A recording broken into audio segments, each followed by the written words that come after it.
오늘 주시는 하나님 말씀 함께 보겠습니다. 오늘 주시는 하나님 말씀 마태복음 5장 4절 말씀 우리 함께 읽겠습니다.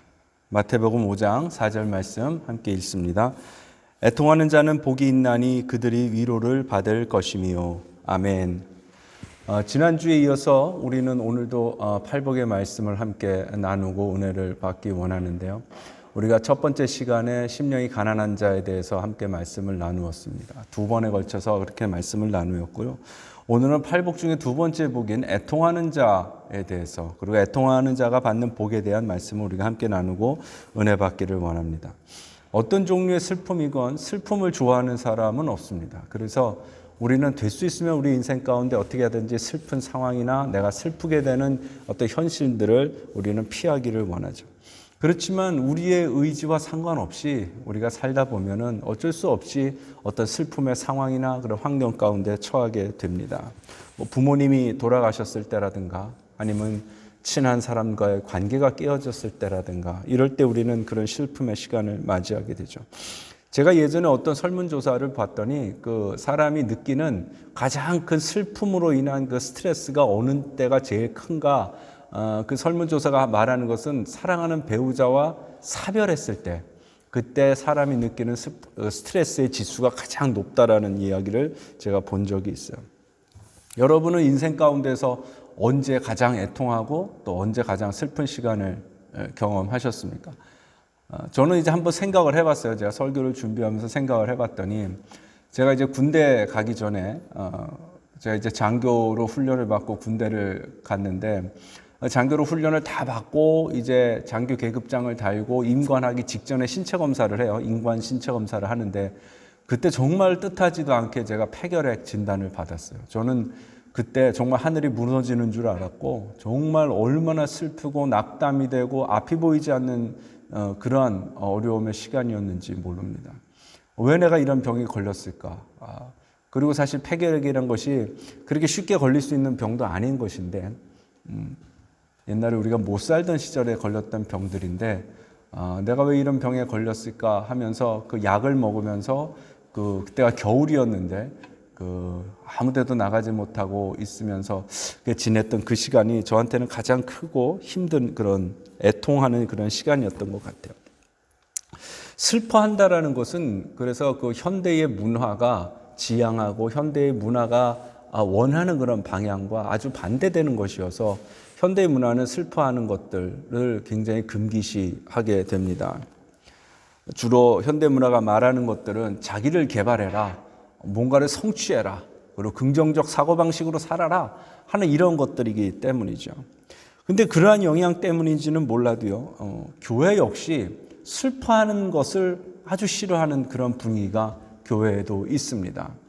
여러분들 그 교회, 어느 교회든 이렇게 요즘은 거의 모든 교회가 홈페이지들을 갖고 있잖아요. 그 홈페이지들을 한번 클릭해서 보게 되면 목사님들 또 섬기시는 분들의 사진이 있고, 또 교우들의, 성도들의 무슨 야유회라든가 어떤 활동이라든가 성도들 개개인의 얼굴들이 나와 있는 그 사진들을 이렇게 볼 수 있잖아요. 그런데 하나같이 전부 다 웃고 있어요. 그렇지 않나요? 웃고 있고 자신감이 넘치고, 특히 담임 목사님들 얼굴을 보면 그렇게 기쁘고 행복해 보이는 얼굴일 수가 없어요. 이것들이 제가 잘못됐다는 것을 말하고 싶지는 않아요. 그렇지만 우리가 정말로 느끼는, 그리스도인인 우리가 느끼는 진실한 기쁨과 우리가 세상에서 보여주는, 세상 사람들이 웃는 표정이나 어떤 활기찬 모습으로 보여주는 기쁨과는 정말 근본적으로 차원적으로 틀리잖아요. 생기발랄하고 그렇게 기쁘고 즐거움이 넘치고 자신감 있어 보이는 그런 교회 홈페이지에 있는 성도들의 모습, 천편일률적인 그런 모습과는 달리, 예수님은 오늘 우리에게 이 말씀을 통해서 뭐라고 우리에게 하시냐 하면, 애통하는 자가 복이 있다라는 이 말씀을 하시는 것이에요. 세상에 애통하는 것 또는 슬퍼하는 것, 이런 것들이 복이라고 가르치는 사회가 있습니까? 이런 것들이 복이라고 가르치는 문화나 혹은 종교가 있습니까, 여러분? 없는 것 같아요. 모든 종교들은 다 무엇을 얘기하냐 하면 형통을 얘기하고 복 받는 것을 얘기를 합니다. 그러나 오늘 우리의 주님은, 예수님은 오늘 분명히 우리에게 말씀하시는 것이 있는데, 그것은 뭐냐 하면 애통하는 자가 복이 있다, 이렇게 말씀을 하신다라는 것이에요. 이 말씀을 듣다 보면은 즉각적으로 우리 마음 안에 무슨 생각이 드냐 하면 데살로니가전서 5장에서 주님이 하셨던 말씀이 생각나는 거예요. 뭐라고 그러셨어요, 여러분? 항상 기뻐하라, 이렇게 말씀하셨잖아요. 그러니까 어떤 말씀에서는 항상 무슨 일에든지 기뻐하라고 말씀하시면서, 또 어떤 말씀에서는 너희가 애통해야 된다, 왜냐하면 애통하는 자가 복이 있기 때문이다, 이렇게 말씀을 하고 있으시다라는 거예요. 그러면 여러분, 도대체 우리는 어떤 말씀을 우선시해야 되고 어떤 말씀에 먼저 순종해야 되겠습니까? 사실 근데 의외로 답은 간단합니다. 답은 뭐냐면요, 우리는 기뻐하기 전에 우리는 먼저 애통하는 자가 돼야 한다는 것이에요. 애통하지 않고서는요, 우리는 진정으로 기뻐하는 사람이 될 수 없기 때문이에요. 애통을 경험한 자만이, 주님 안에서 애통하는 그 슬픔을 경험한 자만이 주님으로부터 오는 참 기쁨, 진짜 행복함을 경험하고 발견할 수 있기 때문이라는 것이죠. 우리가 주님을 믿을 때에, 예수님을 영접하고 하나님의 백성이 되고 하나님의 자녀가 되었을 때 그 주님으로부터는 위로가 있잖아요. 주님으로부터는 용서의 경험이 있어요. 주님으로부터 오는 그 죄로부터 나를 얽어매고 있던 그 모든 것들로부터 자유케 되는 그 은혜를 우리가 경험하죠. 그 은혜를 경험할 때에 우리 안에 뭐가 일어나느냐? 진정한 기쁨, 자유케 된 기쁨, 위로받은 기쁨, 용서받은 기쁨이 우리 안에서 올라오기 시작하는 거예요. 샘솟듯이 터져나오기 시작하는 거예요.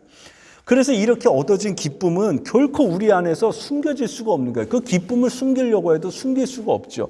그래서 그것이 우리의 말과 또 우리의 행동으로 나타나게 되는 것이에요.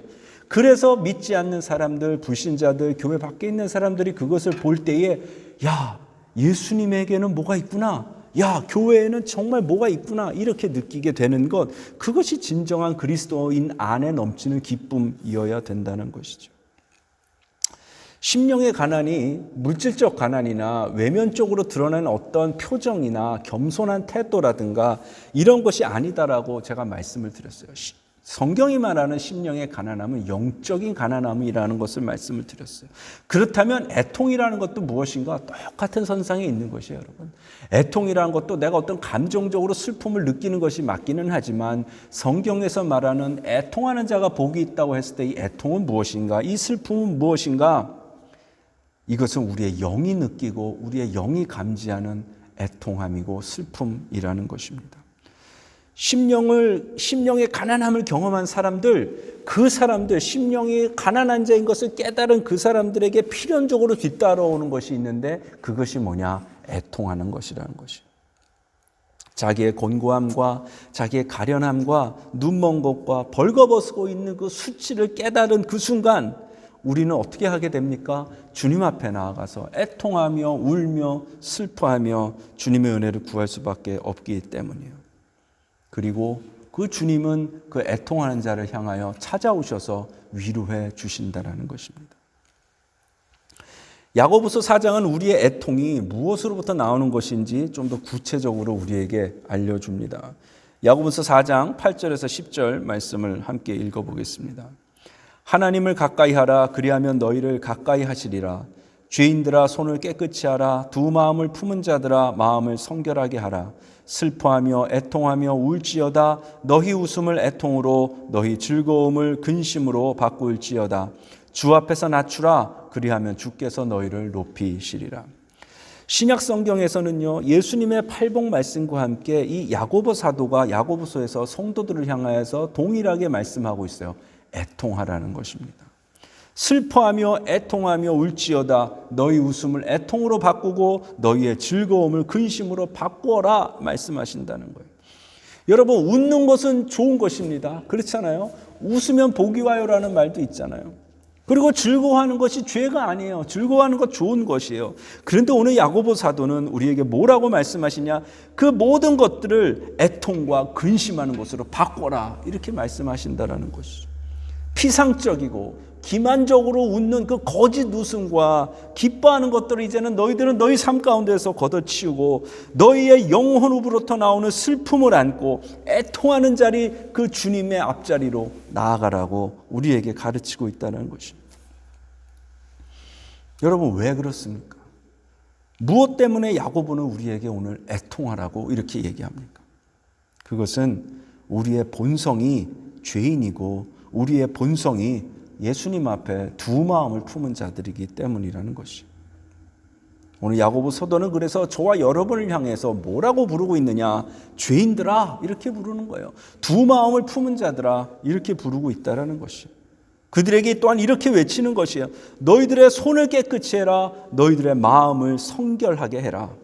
겉으로 드러난 것, 내 손으로 지은 행동으로 지은 죄뿐만이 아니라 보이지 않는 곳에서 지은 죄, 너희의 마음으로 지은 죄들이 있다라는 것을 너희들이 직시하고 바라보아라. 이렇게 말씀한다는 것입니다. 거룩하신 하나님 앞에서 행동이든 말이든 생각이든 뭐 하나 제대로 내세울 게 없는 사실 앞에서 애통하라고 슬퍼하라고 그리고 거기서 울라고 주님이 말씀하신다라는 것입니다.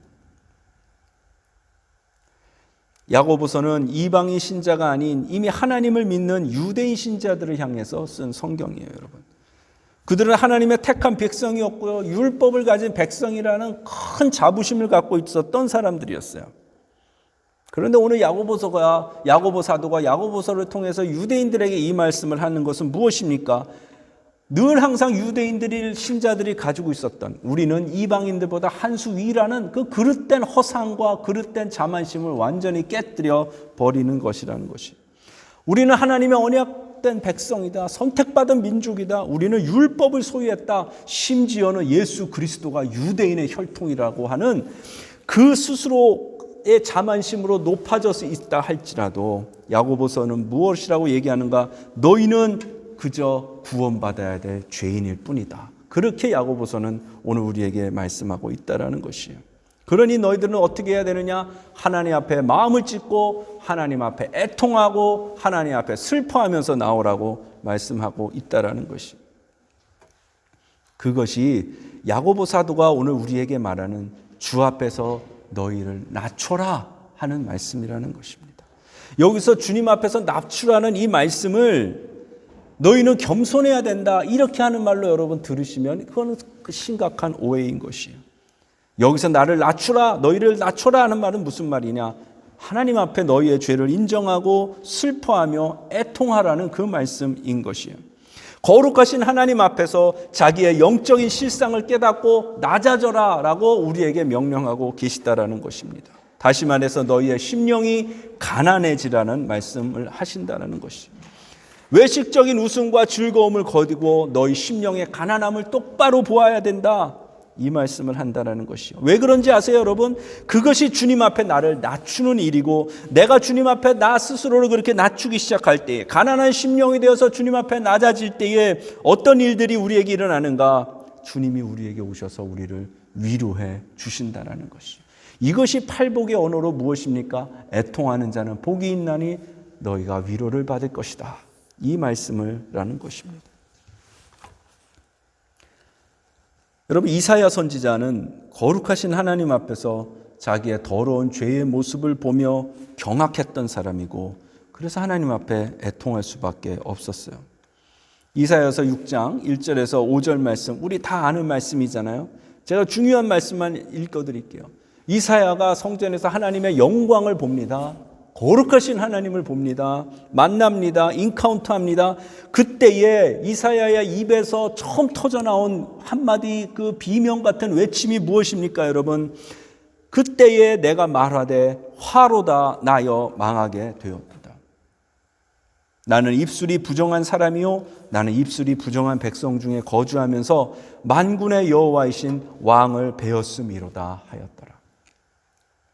여러분 이사야가요 환상 가운데서 성전에서 그 주님의 거룩하심을 대면했을 때 그 충만하신 임재 가운데 거룩하신 임재 가운데 들어갔을 때 이사야는 황홀경에 빠져서 춤을 추고 그러지 않았어요. 오히려 그와는 반대로 주님의 거룩하심을 대면하고 그분의 임재 가운데 들어갔을 때 그가 첫 마디로 뱉은 말은 무엇입니까? 화로다 나여 망하게 되었도다. 이게 쉽게 말하면 여러분 무슨 말이에요? 나는 이제 죽었다. 여러분, 더러운 입술을 가진 사람이, 그가 아무리 거룩하게 보이는 선지자라 할지라도, 이사야 같은 사람이라 할지라도, 그 하나님을 대면했을 때에는 그 인간으로서 가지고 있는 그 견딜 수 없는 죄의 무게로 인해 이사야는 지금 무엇을 느끼는 것이냐면 죽을 것 같은 공포와 두려움을 느낀다라는 것이에요. 이사야 선지자가. 여러분, 이사야 같은 선지자가 이런 고백을 하나님 앞에 할 수밖에 없었다라면 하나님의 영광이, 하나님의 임재가 우리에게 임하였을 때 우리는 과연 어떻게 반응할 수 있겠습니까? 과연 하나님의 임재 가운데 우리가 춤이나 추고 있을 수 있습니까? 여러분, 절대 그렇지 않아요. 우리가 노래만 흥얼거릴 수 있겠어요? 그렇지 않다라는 것이에요.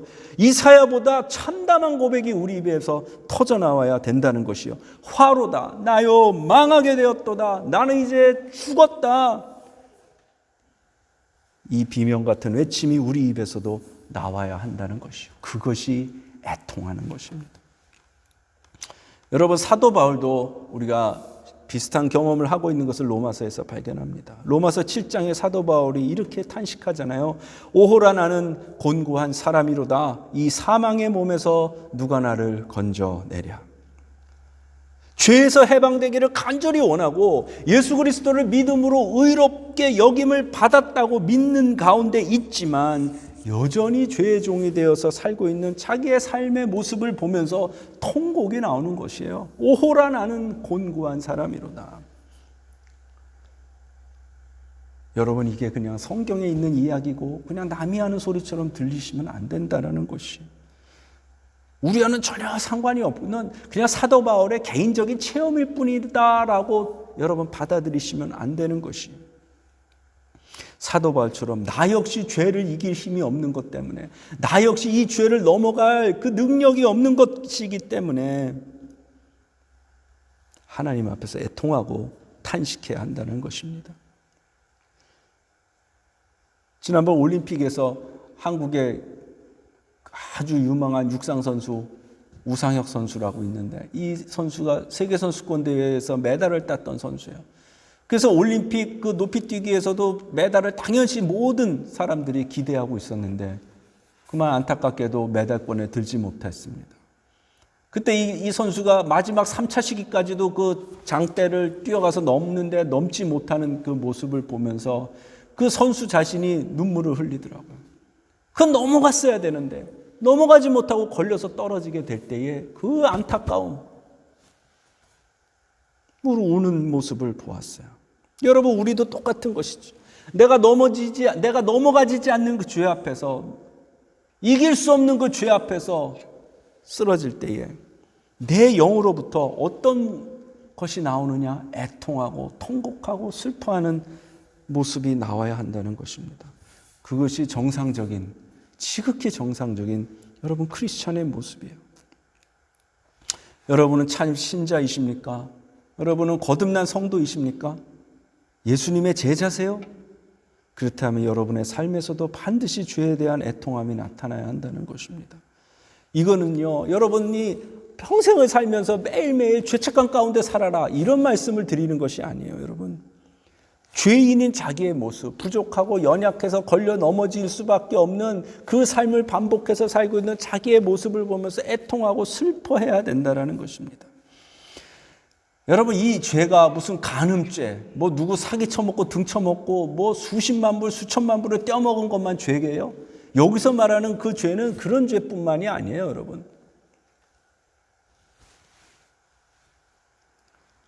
비판하지 말라고 했는데 비판했습니까? 여전히 비판하는 삶을 살고 있습니까? 죄에 걸려서 넘어지고 있는 것이. 여러분, 걱정하지 말라고 주님이 말씀하셨는데 여전히 걱정하고 여전히 염려하면서 살고 계십니까? 여러분, 죄에 걸려서 넘어지고 계신 것이라는 것이요. 주님이 인내해라, 오래 참아라 말씀하셨는데 오래 참지 못하고 인내하지 못하는 삶을, 단 몇 분도 견디지 못하는 삶을 살고 있다면 내 연약함이고 부족함이고 죄 가운데 사는 것이라는 것이에요. 내가 진정 거듭난 하나님의 백성이라면 이런 나의 모습을 진실로 바라보면서 애통함과 슬픔이 나온다라는 것입니다. 제가 예전에 IMU 다닐 때에 강의실에서 정말로 회개의 부흥이 임했던 경험을 몇 번 한 적이 있어요.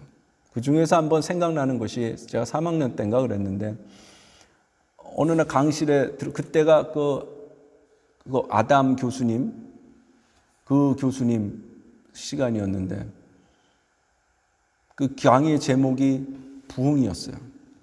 그때 학생들 가운데 강의실 가운데 하나님의 회개의 영이 임해서 그 어린 학생들 20살 21살밖에 안 된 학생들이 전부 다 나와서 한 사람씩 나와서 강단 앞에 나와서 마이크를 잡고 자기들의 죄를 고백하고 회개하고 자리로 돌아가고 울고, 그리고 울다가 어떤 학생이 또 한 명이 나와서 마이크를 잡고 자기의 죄를 공개적으로 자복하고 회개하고, 그런 시간이 2시간, 3시간이 이어졌었어요. 거기 있던 모든 사람이 울며 자복하며 마지막에는 모든 학생들이 다 그 강단 앞에 나와가지고 무릎을 꿇고 회개하고 통곡하며 울었습니다.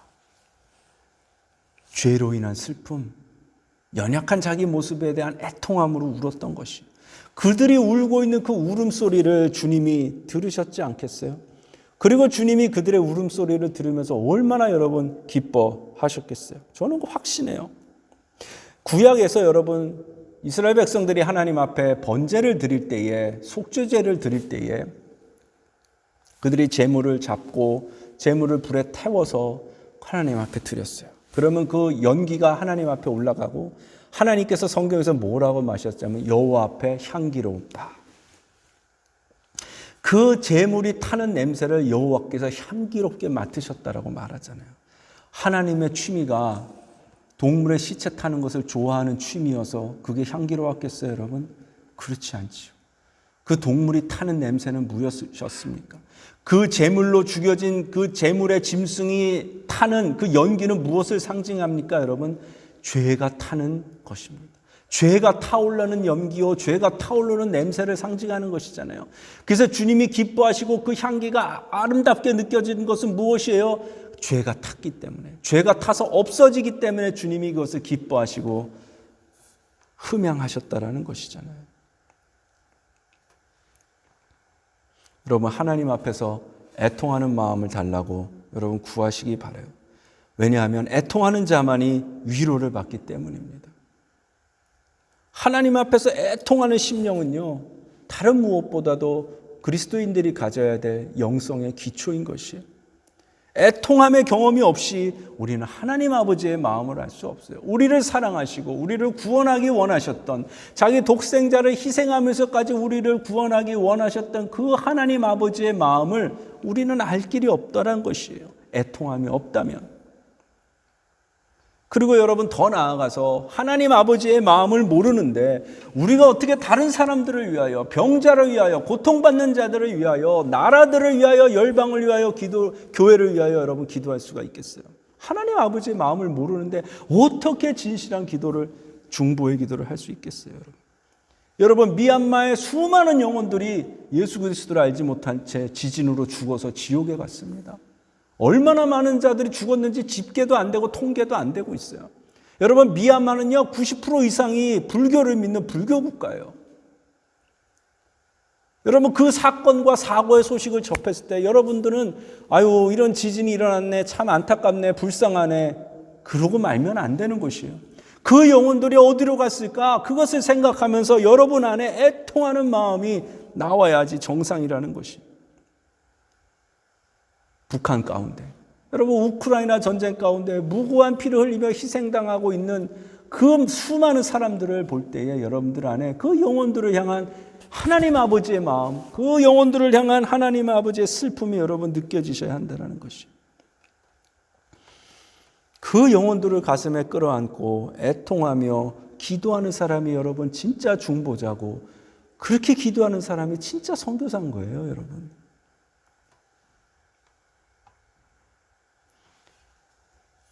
애통이 애통으로, 그리고 슬픔이 그저 슬픔으로 끝난다면 성경은 우리에게 너희가 애통해야 된다, 슬퍼하라고 말씀하지 않으셨을 거예요. 주님은 애통하는 자들에게 축복을 약속하십니다. 애통하는 자가 받는 복은 무엇이에요, 여러분? 그들이 주님으로부터 위로를 받는다는 것입니다. 그 위로는요, 그저 형식적인 말로 와서 몇 마디 이렇게 해주는 그런 위로가 아니에요. 그 위로는 무엇인지 아세요, 여러분? 예수님이 직접 그 애통하는 자의 옆에 찾아오시는 위로인 것이에요. 작년인가요? 현충일 기념식 때, 현충일이었나 광복절이었나 제가 확실하지 않은데, 그 기념식 때 나라를 위해서 순국한, 특별히 그 연평해전에서 전사한 그 군인들의 가족들을 대통령이 한 사람 한 사람씩 나오게 해서 한 사람 한 사람씩 안아주는 모습을 TV로 봤어요. 얼마나 감격스럽고, 저는 그들의 가족은 아니지만 저조차도 그 감격 때문에 그 위로를, 대통령이 진정으로 그들을 위로하는, 유족들을 위로하는 그 위로가 느껴져서 벌써 오래전의 일이지만 그래서 저도 눈물이 났어요. 그 대통령이 직접 한 사람 한 사람의 손을 잡고 안아줄 때에 그 유족들의 응어리졌던 그 가슴, 왜냐하면 그 이전 정부에서는 한 번도 연평해전에 대통령이 온 적이 없잖아요, 기념식. 그 슬펐던 마음이 이 대통령이 안아줄 때 그냥 눈처럼 녹아내리면서 울면서 오열하는 모습을 보면서 얼마나 저도 감동이 되고 감격했는지 몰라요. 여러분, 마치 이와 같은 것이에요. 주님이 그냥 누가 가서 몇 마디 말해주는 것과 주님이 우리에게 주시는 위로는 이렇게 차원이 틀린데, 왜 그러냐? 그 주님이 애통하는 자를 직접 오셔서 안아주시고 만나주시기 때문인 것이에요. 그게 주님으로부터 오는 여러분 위로라는 것이에요. 여러분, 주님이 여러분이 있는 그 슬픔의 자리에 직접 찾아와 주시는 것보다 여러분 더 큰 위로가 어디 있겠어요? 더 큰 격려가 어디 있겠어요? 그것보다 더 깊고 더 강력한 위로가 어디 있겠어요, 여러분?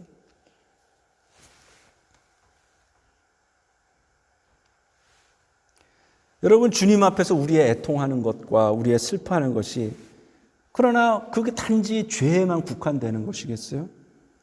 여러분, 그렇지 않다고 저는 생각해요. 계시록 7장 17절에 보면 이렇게 말씀하잖아요. 이는 보좌 가운데 계신 어린 양이 그들의 목자가 되사 생명수샘으로 인도하시고 하나님께서 그들의 눈에서 모든 눈물을 씻어 주실 것입니다. 계시록 말씀에 보니까요, 주님이 뭐라고 그러세요? 우리의 모든 눈물을 씻어 주실 것이라고 약속하세요. 모든 눈물. 회개의 눈물뿐만이 아니라 내 연약함을 볼 때 흘리는 그 눈물, 나의 어리석고 미련함을 볼 때 흘리는 그 눈물, 능력의 한계 앞에서 좌절할 때 그 애통, 그리고 넘어지고 말았을 때, 결국은 넘어졌을 때의 그 밀려오는 슬픔, 그때 흘린 모든 눈물, 그것을 주님이 씻어주신다는 것이에요. 여러분, 때로는 우리가 핍박 앞에서 눈물을 흘리는 분들도 있고, 인생의 어떤 장애물을 만났을 때 애통하는 분들도 있어요. 그때 여러분, 여기저기 쫓아다니고 전화하고 만나고 하면서 방법을 찾으려고 애쓸 것이 아니라 하나님 앞에 나아가 여러분 애통하며 슬퍼하며 우리는 기도해야 되는 것이에요. 때로는 자녀들이 엇나갈 때에, 때로는 나의 형제와 자매와 친지들이 믿음을 떠나 방황하고 예수 그리스도를 모른 채 살아가고 있는 모습을 볼 때에 우리는 슬퍼하며 애통해야 하는 것입니다. 여러분의 삶에 주님의 위로가 필요하십니까? 여러분, 애통하는 자가 되게 해달라고 주님 앞에 기도하시기 바랍니다. 그러면 주님은 여러분을 반드시 찾아오실 것이요, 그리고 위로해 주실 것이요, 여러분의 모든 눈물 닦아 주실 것입니다.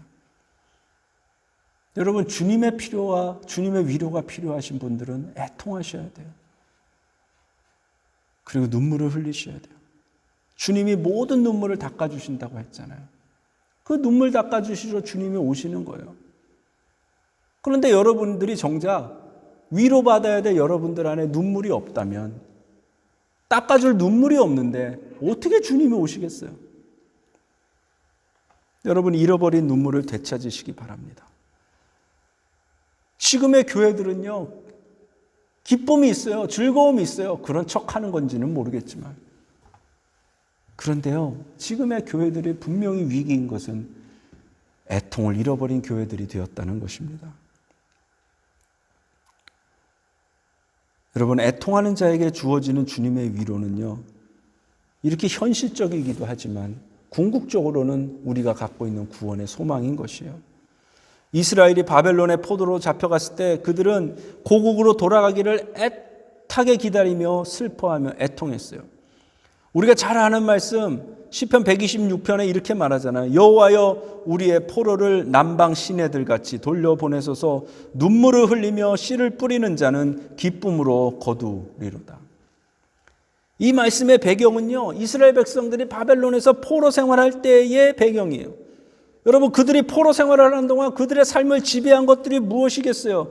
죄로 인한 포로 생활의 그 고달픔, 그 애통함, 슬픔이었지 않겠어요?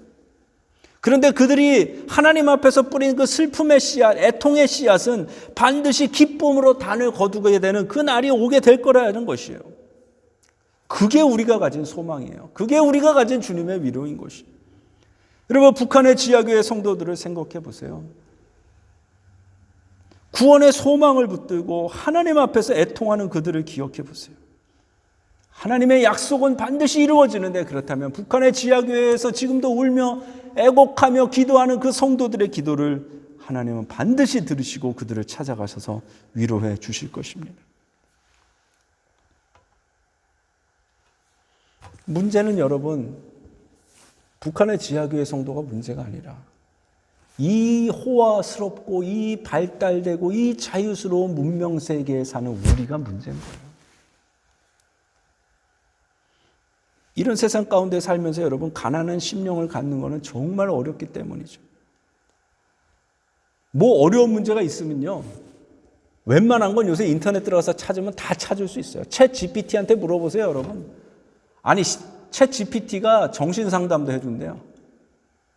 그래서 그 챗 GPT한테 위로를 받는 사람들이 그렇게 많다고 그러잖아요.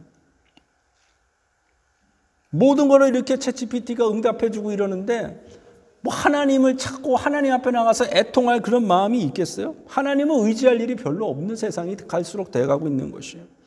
어떻게 이런 세상에 살면서 우리가 애통의 자리에 나갈 수 있겠어요, 여러분? 갈수록 험악해지고 의인보다 악인이 잘 되고 악인이 형통한 그런 모습들을 보면서 우리는 하나님 앞에 가난한 심령이 되어야 하는 것이고, 그 가난한 심령을 통해서 나오는 그 애통함이 없다면 우리가 무슨 수로 이 악한 세상 가운데 주님의 위로와 격려를 받으면서 살 수 있겠습니까? 죄에 무뎌진, 연약함과 부족함과 미련함에 무뎌진 그 내 심령이 애통하는 심령이 되고 심령의 가난을 경험하게 되기를 여러분 간절히 주님 앞에 구하시기 바라요. 저는 우리 교회에 속한 모든 분들, 이 설교를 듣는 모든 분들이 하나님 앞에서 애통하는 자들이 되길 원하시고 애통하는 교회가 되기를 원합니다. 여러분, 주님 앞에서 애통하는 것이, 슬퍼하는 것이 축복입니다. 하나님이 친히 오셔서 여러분들을 위로해 주실 것이기 때문입니다. 우리 시간에 함께 한번 기도하겠습니다. 우리 하나님 앞에 기도할 때에 하나님 아버지, 나의 심령에 아버지 하나님 가난한 심령을 주옵소서.